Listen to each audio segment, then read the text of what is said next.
When you're coming off a success like Resident Evil Requiem, it's a given that there's going to be more scrutiny. One of the highest rated games of the year, 7 million copies sold, and rising, making it the fastest selling Resident Evil game ever. The biggest Resident Evil game on Steam by a wide margin, over twice the peak concurrent players as the next game. With all this success raining down, the anticipation for anything, is palpable. And we finally got it with Leon Must Die Forever. Compared to the free photo mode, this is an actual minigame, something for players to sink their teeth into. With all the rumors about the first story expansion focusing on Leon and featuring Ada Wong in some form, it felt like the perfect way for players to pass the time. Besides, Mercenaries and Raid mode are some of the most beloved extra modes from the developer. What's not to love?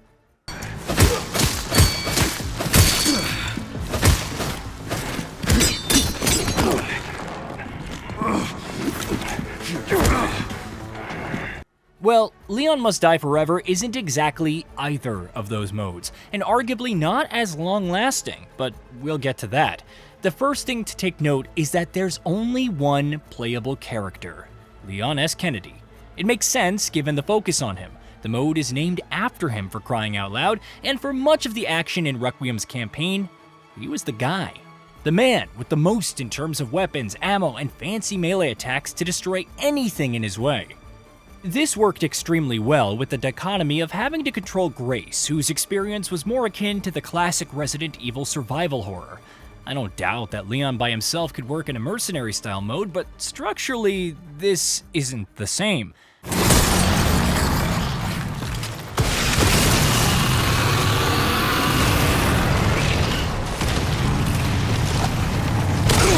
Leon Must Die Forever is a roguelike, plain and simple. You load in, armed with a single firearm, and start shooting zombies in familiar stages from the campaign, like the first level as Leon, where he's battling foes on the rainy streets as civilians run away. Actually, it's pretty much exactly that, which is curious. Slaying them doesn't grant extra time. Instead, you'll need to shoot the glowing spiders crawling around for the same.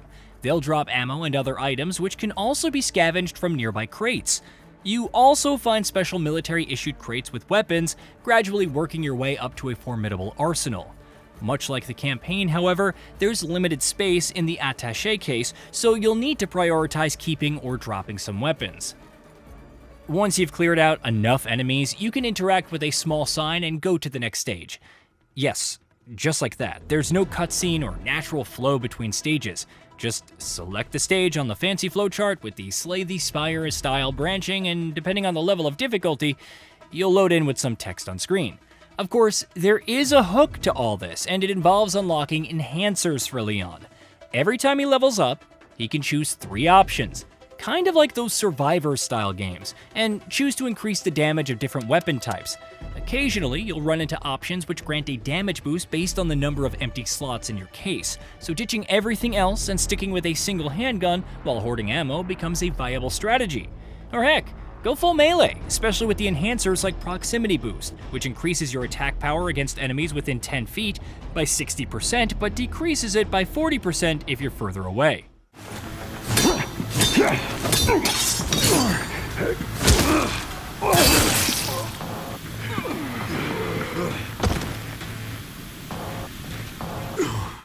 If you don't like the options available, there's a shuffle option available. Some special zombies will pop up requiring successful parries to deal damage. Rinse and repeat until you reach a boss, then eventually go up against the end boss, which is who you would expect. And that's pretty much it. You can unlock some cosmetics like a goofy hat for Leon that's essentially his Porsche, but if it weren't obvious already, there are a lot of problems, starting with the fact that this isn't Mercenaries. In fact, it feels more like a remixed version of the campaign with roguelike elements, perhaps meant for those who want to experience similar levels and boss fights without actually having to replay the game. The problem in both cases is that A, it lacks some of the most memorable set pieces, like Grace desperately trying to fight out of a meat grinder scenario or Leon's motorcycle shenanigans, and B, it doesn't even let you freely select the bosses. For the latter, a proper boss rush would have been a far better option.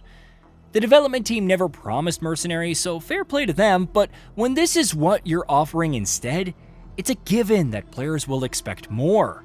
Also, trying to throw in a timer which doesn't even extend by taking out zombies unless you unlock an upgrade makes this feel so much more blasé.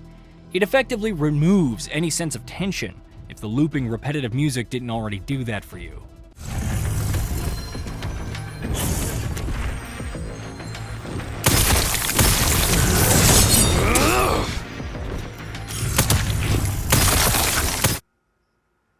One could compare this to a light version of the raid mode from Resident Evil Revelations, and that's certainly one way to put it.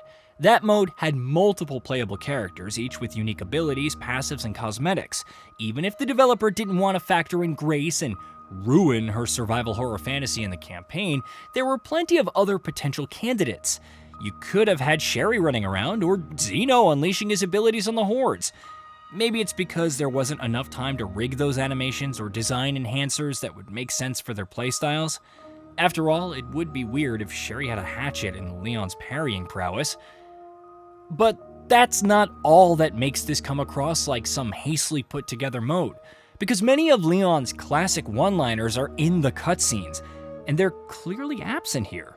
You'll be hearing him say he's sick of this a lot, like a lot. Non-cutscene story dialogue remains in certain places, which makes the final boss that much weirder and further reinforces the whole remixed campaign allegations. There are no new achievements or trophies. I'm getting the feeling I'm not wanted around here. Even if you're approaching this as a pure roguelike experience, there's not a whole lot of variety. Layouts and enemy types are mostly the same throughout, and even the potential builds aren't as extensive as you would think. Having multiple characters with different passives and maybe some unique weapons would have helped, but the basic foundation of Leon Must Die Forever just feels too simple. Of course, if there's one consolation, it's that the tab says Extra Games. Maybe there are other such minigames in the works, potentially to be added with the first story expansion. I still wouldn't get my hopes up for some kind of mercenaries or raid mode, but you never know. For what it's worth, Leon Must Die Forever is what it is. A free minigame that's fun for a few runs while you chase a high score. It's perfect for those who want to get in and start blasting as Leon without thinking too much about the plot, any extraneous build crafting, or sense of flow. From that perspective, it's well enough, but it could have been so much more, and at this point, you can't really blame fans for expecting as much, given the heights this genre is capable of. Hey, did you know that we at GamingBolt upload new videos every day? Stick around, drop a like, subscribe, and hit that bell. And let us know what kind of content you'd like to see in the future with a comment below.